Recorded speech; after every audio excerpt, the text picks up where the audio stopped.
ആരും സഹായമില്ലാത്തവർക്ക് കർത്താവ് നേരിട്ടിറങ്ങി വരും എന്നതിൻ്റെ ഉദാഹരണം കേട്ടിട്ടുണ്ടോ?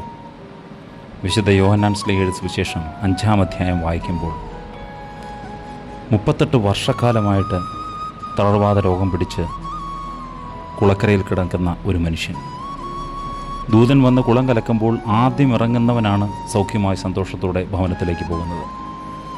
അവൻ ആ കുളക്കരയിൽ 38 വർഷമായിട്ട് കിടക്കുകയാണ്. എല്ലാവരെയും പുഞ്ചിരിയോടെ അവൻ കൈവീശി അയക്കുന്നുണ്ട്. ഈ 38 വർഷമായിട്ട് അവൻ്റെ പ്രത്യാശ, അവൻ്റെ പ്രതീക്ഷ എന്തായിരുന്നു? കർത്താവ് വരുമെന്നാണോ? അവൻ കർത്താവ് വരുമെന്നും പ്രതീക്ഷിച്ചിട്ടില്ല.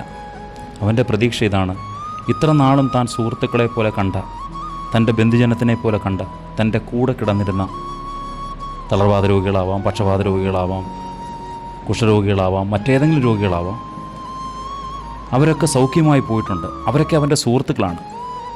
അവർ തിരികെ വരുമെന്നും തന്നെ കൂടി ആ കുളത്തിലേക്ക് കൈപിടിച്ചിറക്കുമെന്നും ഒരു പക്ഷേ അവൻ ചിന്തിച്ച് കാണുമായിരിക്കാം. അവൻ്റെ പ്രതീക്ഷ അതായിരുന്നു. ഇവിടെ നിന്ന് താൻ കൈവീശി അയച്ച ഒരു സുഹൃത്തെങ്കിലും തിരികെ വരും എന്നുള്ള പ്രതീക്ഷ. എന്നാൽ ആ പ്രതീക്ഷയെ മറ്റ്. അങ്ങനെയല്ലേ നമ്മളും പലപ്പോഴും ചുറ്റുമുള്ള ചില സുഹൃത്തുക്കൾ എന്നെ സഹായിക്കുമെന്നും അല്ലെങ്കിൽ എൻ്റെ ബന്ധുക്കൾ എന്നെ സഹായിക്കുമെന്നും അങ്ങനെയൊക്കെ പ്രതീക്ഷിച്ച് നമ്മളിരിക്കുന്നു. എന്നാൽ അവരൊക്കെ കൈവിടുമ്പോൾ, ബന്ധുക്കളും സഹോദരങ്ങളും സുഹൃത്തുക്കളും ഒക്കെ കൈവിടുമ്പോൾ ചിന്തിച്ചുകൊള്ളുക, നേരിട്ട് കർത്താവ് ഇറങ്ങി വരും. നേരിട്ട് കർത്താവ് ഇറങ്ങി വരും. അതിൻ്റെ ഉദാഹരണമാണ് ഈ 38 വർഷക്കാലം തളർവാദം പിടിച്ചു കിടന്ന ഈ മനുഷ്യൻ.